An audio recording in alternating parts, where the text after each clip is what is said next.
हाँ, हम स्पष्ट कर रहे थे, विधि निमंत्रणा को देख रहे थे, तो देख लेते हैं फिर से।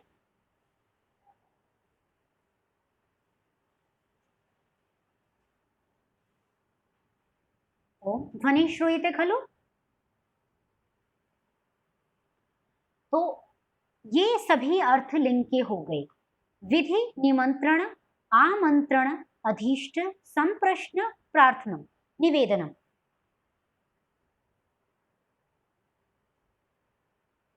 अब वापस हम लिंग अर्थे लेट में पहुंचते हैं। तो लिंग के अर्थ चूंकि हमें स्पष्ट हो गए, तो वेद विषय में चूंकि ये उदाहरण बन रहा है लिंग अर्थे लेट, तो वेद विषय में इसके उदाहरण जितने भी होंगे वो सभी वेद विषय के ही होंगे। जैसे मैंने पद रखा उदाहरण में, धियो यो नः प्रचोदयात्, वेद विषय का है, क्योंकि लेट लकार का प्रयोग केवल वेद विषय में होता है। जैसा कि अर्थ में भी मैंने रखा पद छंदसी, वेद विषय में ही धातु से लिंग के अर्थ में लेट लकार का प्रयोग होता है। तो स्पष्ट हो गया कि लेट लकार का प्रयोग वेद विषय में होगा, अर्थात भाषा में नहीं होगा, लोक में नहीं होगा, व्यवहार में नहीं होगा। तो यहाँ पर प्रचोद प्रेरणे धातु से लेट लकार करके प्रचोदयात् पद की सिद्धि होगी। आगे सिद्धि पढ़ेंगे। अभी हम बढ़ते हैं आगे नेक्स्ट स्लाइड पे। लेट के बाद है लोट लकार। अत्रस्ति लोट लकारः, लोट लकारः लोट च, सूत्र है लोट लकार का लोट च। तृतीय अध्यायस्य तृतीय पादस्य 162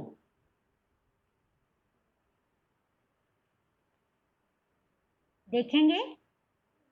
तृतीय अध्याय का 162 अत्र अस्ति लोट च।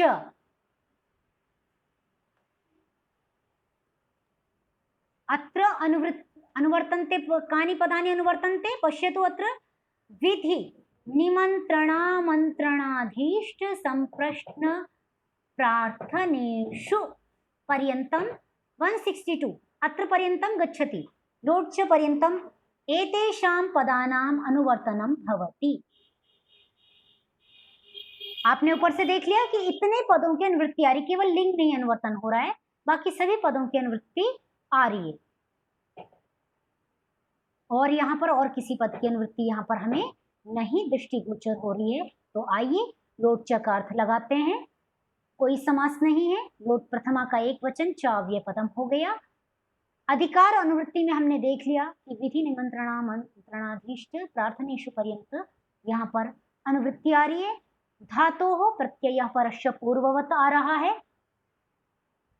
अर्थ लगाते समय उसी प्रकार बैठाएंगे, पहले पंचमी, सप्तमी, प्रथमा। ठीक है, तो देखिए धातोः विधि, निमंत्रणामंत्रणाधीष्ट, संप्रश्न, प्रार्थनेषु अर्थेषु लोट भवति। प्रत्ययः लोट प्रत्ययः भवति परश्च, सीधा सीधा अर्थ हो गया। अष्टाध्यायी यदि आप सामने लेके बैठेंगे और अधिकार अनुवृत्ति समास यदि आप करने लग गए तो आप अर्थ स्वयं स्वतः लगा लेंगे, कोई काठिन्य नहीं होगा। इनका अर्थ आप पहले ही स्पष्ट कर चुके थे। क्या?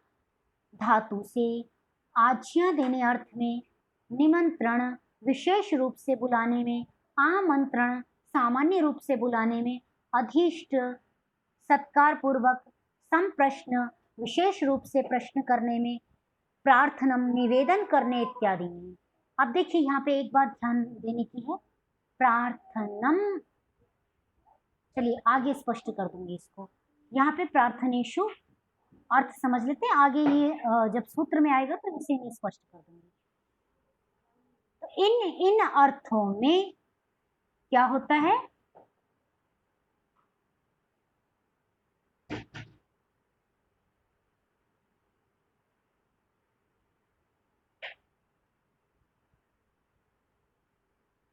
इन इन अर्थों में लोट लकार होता है। तो पठतु, गच्छतु, हसतु, वदतु इत्यादि सभी शब्द इस सूत्र से निष्पन्न हो जाएंगे। उदाहरण है वाराणसी गच्छतु भवान, अद्येह भुंक्ताम भवान। भुंक्ताम आत्मनेपदी धातु का बना, जैसे भुंक्ते बनता है आत्मनेपदी में, तो उसका लोट लकार में भुंक्ताम पद बन जाता है।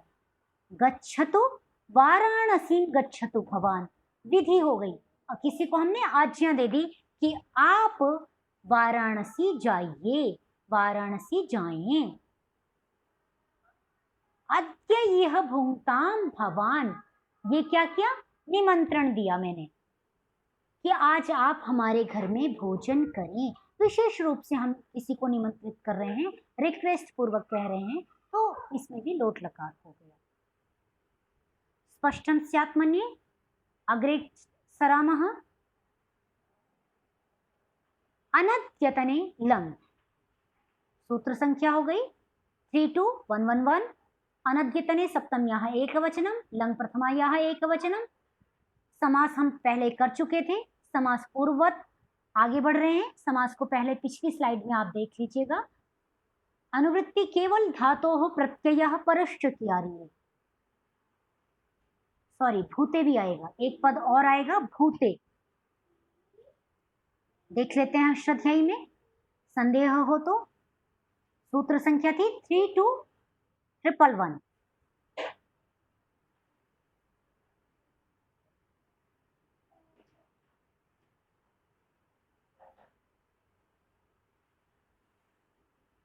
ये आ गए हम 32111। अनद्यतने लंग। देखिए यहां से भूते का अधिकार जा रहा है 122 तक। ये 3284 है, 122 तक जाएगा। तात्पर्य हुआ 111 में जाएगा ही जाएगा। 122 तो आगे हो गया। तो इन सभी सूत्रों, मतलब ये सभी सूत्र इसके कार्य क्षेत्र हो गए। इसको परमिशन मिल गई, परमिट मिल गया इन सभी सूत्रों में बैठने का। तो अब लगा लेते हैं अर्थ। भूते भी बैठेगा तो धातो हो, धातो हो अनत्यतने भूते, विशेष विशेषण बनाया। धातो हो अनत्यतने भूते लंग प्रत्यय भवति परश्च।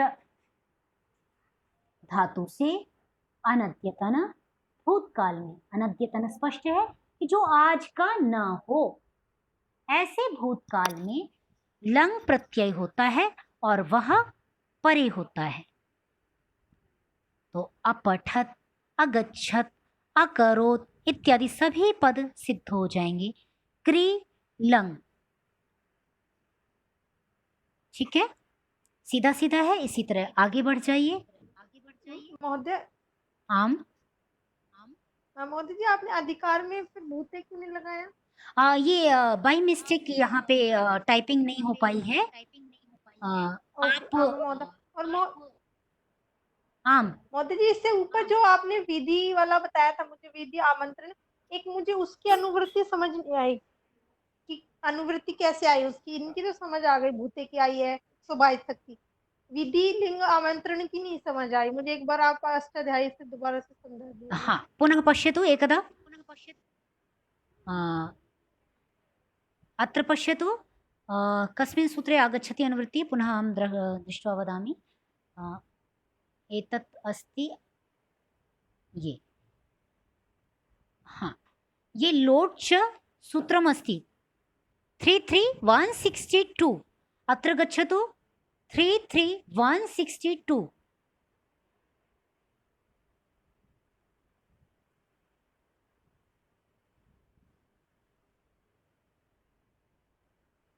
हाँ सॉरी, ये रहा लोटचा सूत्र।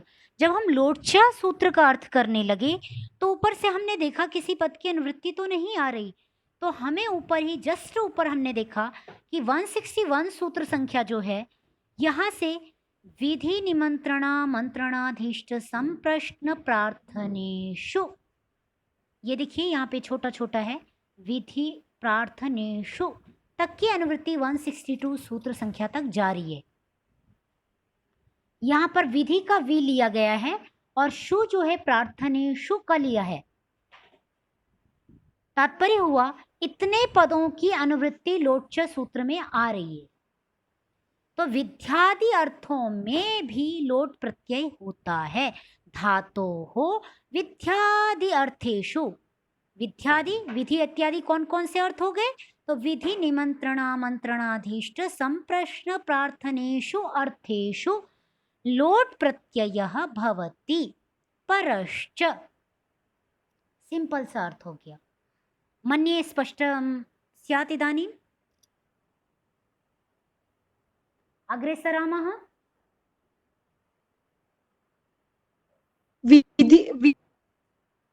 ओम आम्, किमपि प्रष्टुमिच्छति? ओम किमपि प्रष्टुमिच्छति चेत् वदतु, पुनः पृच्छतु, ध्वनि मया न श्रुतम्। आ रहा है मेरा आवाज? हाँ, इदानीं श्रूयते। विधि का अर्थ क्या होता है? ऑर्डर करना। ऑर्डर करना। और आपने एक बार एक लेट प्रयोग में व्यवहार में वो यूज नहीं करते, भाषा में नहीं होता, जैसे आपने एक बताया है कि दियो यो न प्रचोदयात्, तो कौन सा लकार यूज नहीं करते? वेद में करते हैं। कौन सा? लेट क्या? लेट लकार का प्रयोग ओम, लेट लकार का प्रयोग केवल वेद विषय में किया जाता है, भाषा में लेट लकार का प्रयोग नहीं होता है।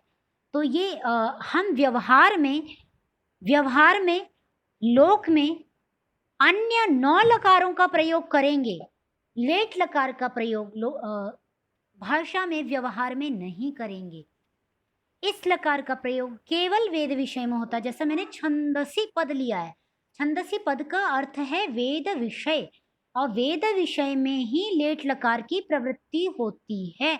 यह सूत्र कह रहा है कि लिंगर्थ छंदसी विषये लिंगर्थे धातोः लेट प्रत्ययो भवति परश्च, कि वेद विषय में धातु से लिंग के अर्थ में प्रवृत्ति होती है। तो लिंग का अर्थ मैंने आपको स्पष्ट कर दिया। लिंग का अर्थ क्या है? विधि निमंत्रण आमंत्रणाधीष्ट संप्रश्न प्रार्थनेषु लिंग।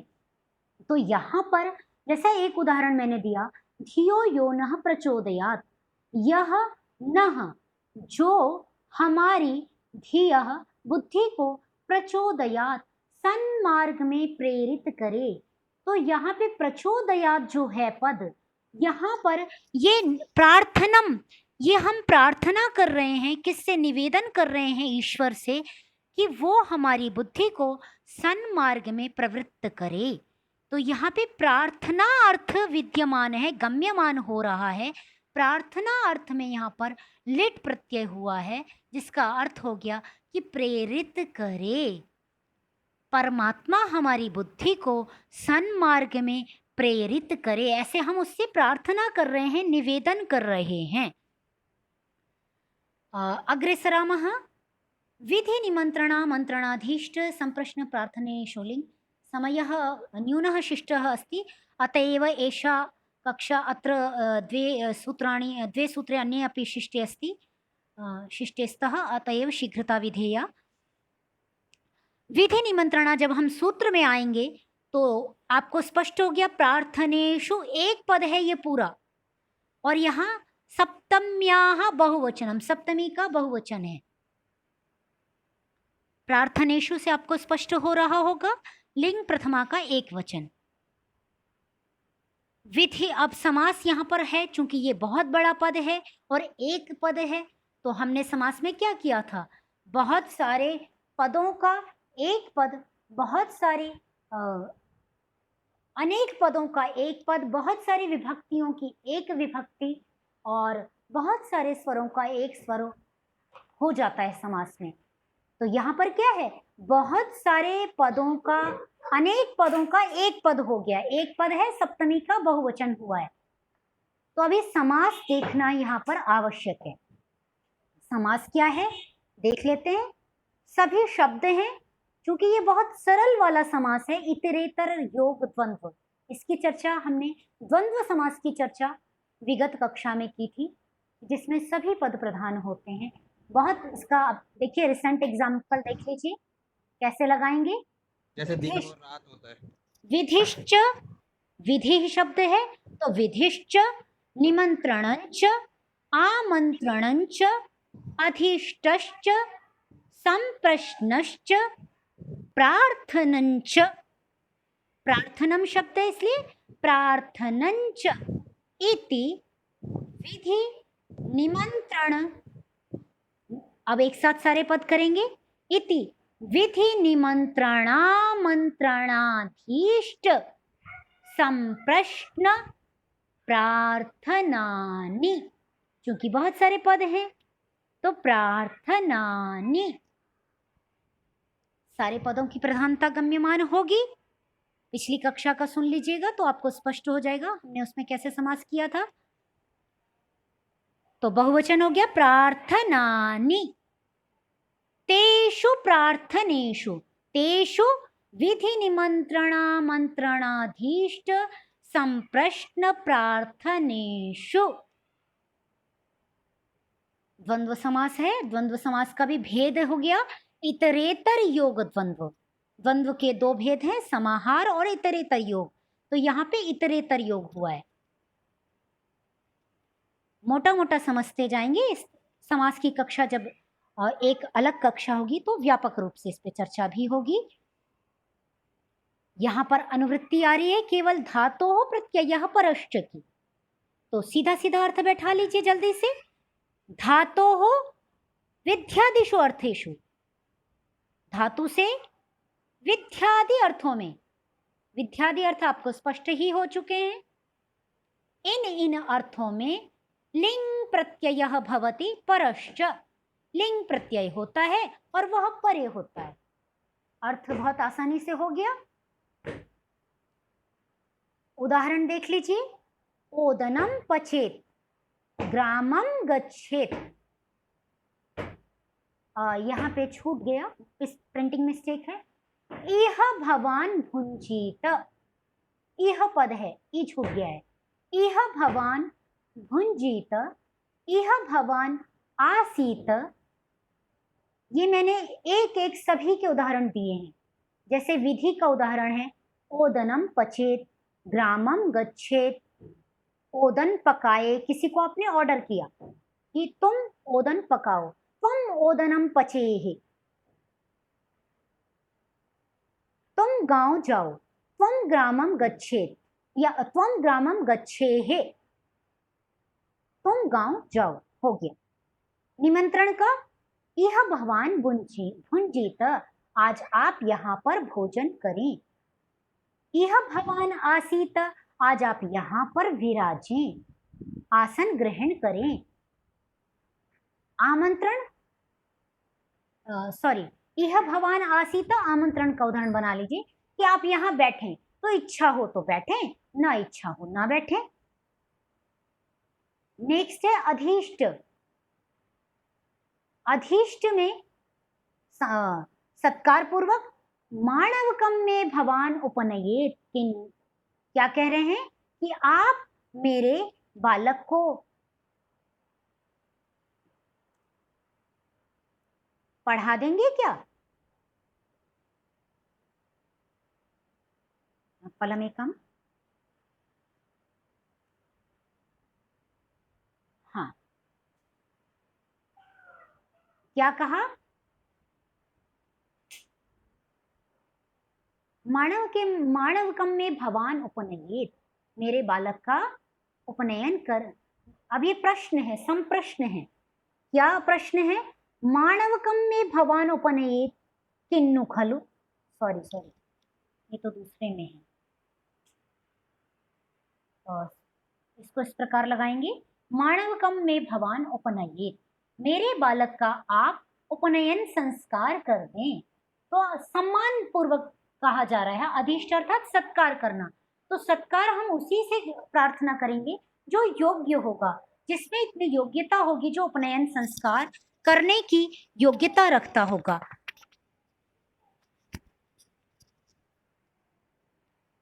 उससे ये बात कही जा रही है, तो आप मेरे बालक का उपनयन संस्कार कर दें।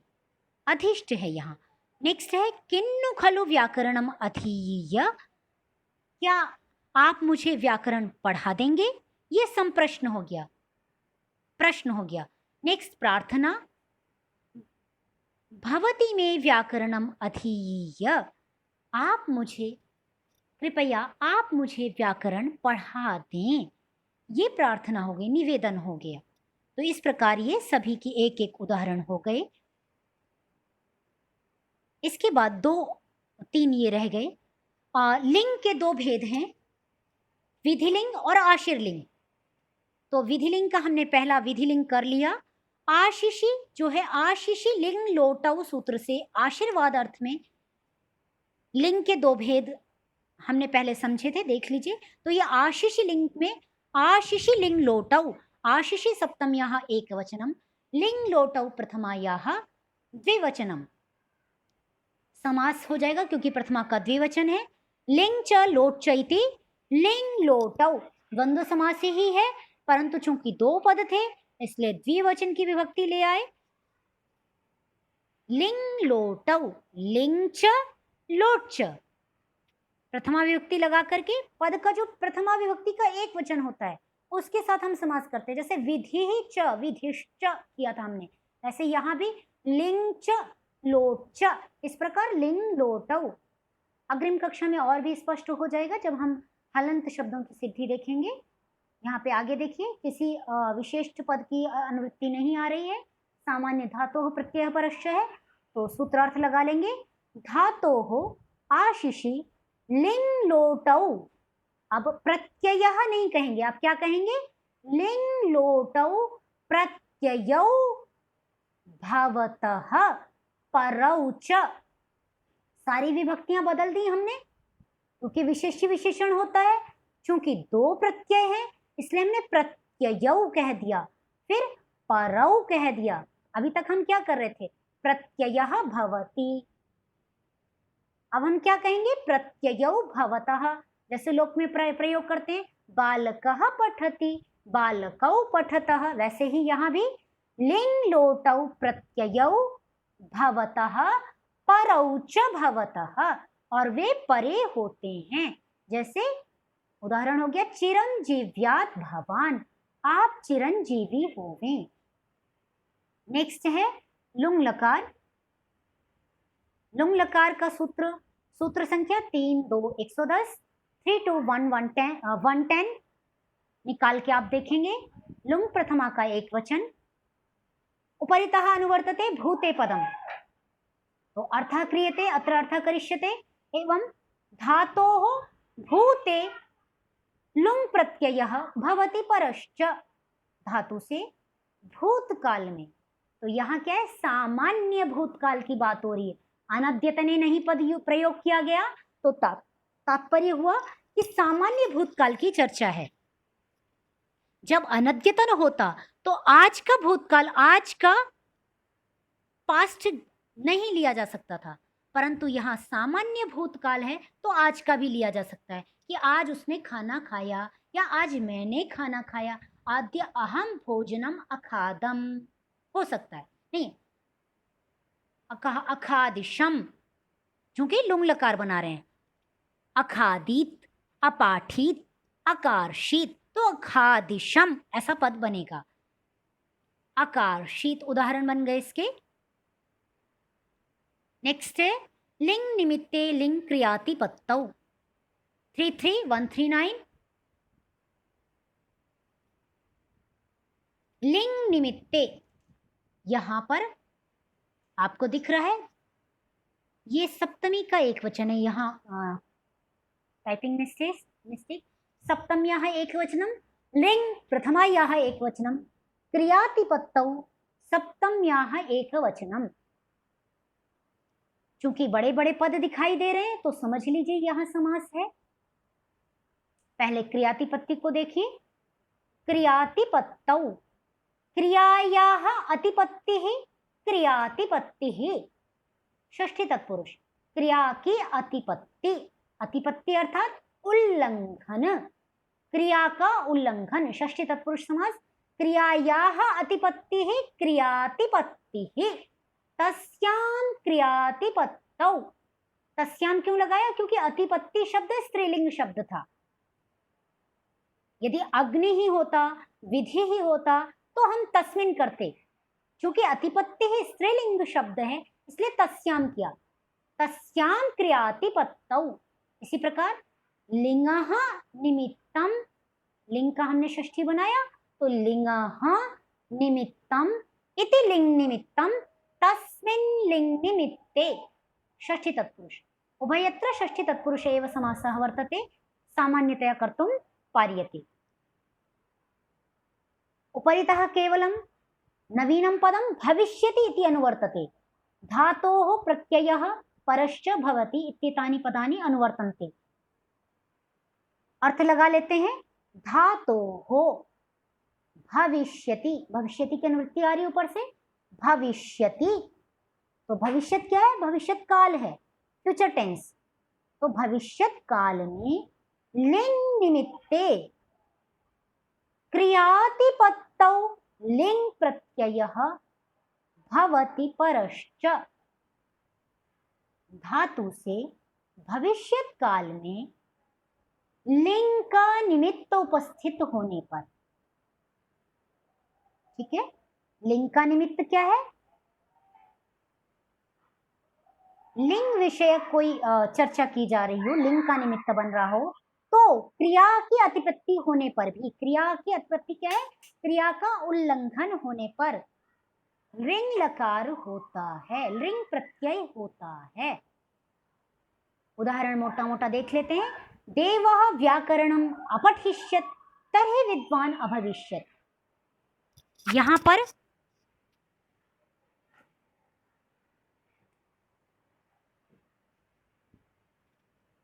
क्रिया की अतिपत्ति कैसे, क्रिया का उल्लंघन कैसे है कि देव व्याकरण पढ़ता तो विद्वान बनता। क्योंकि उसने व्याकरण नहीं पढ़ा, उसने क्रिया का उल्लंघन कर दिया, इसलिए वो विद्वान नहीं बन पाया।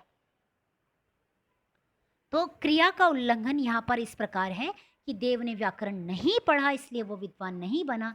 देव व्याकरण पढ़ता, देवः व्याकरणम अपठिष्यत्, अपठिष्यत् पद कहाँ बन गया? लिंग लकार होकर के। तर्हि विद्वान अभविष्यत्, तो वो विद्वान बनता। ये हमने 10 लकार के 10 सूत्र संपन्न किए हैं। आप सभी ध्यानपूर्वक इन सब का अवलोकन करेंगे, इनका मनन करेंगे। कहीं संदेह हो तो अग्रिम कक्षा में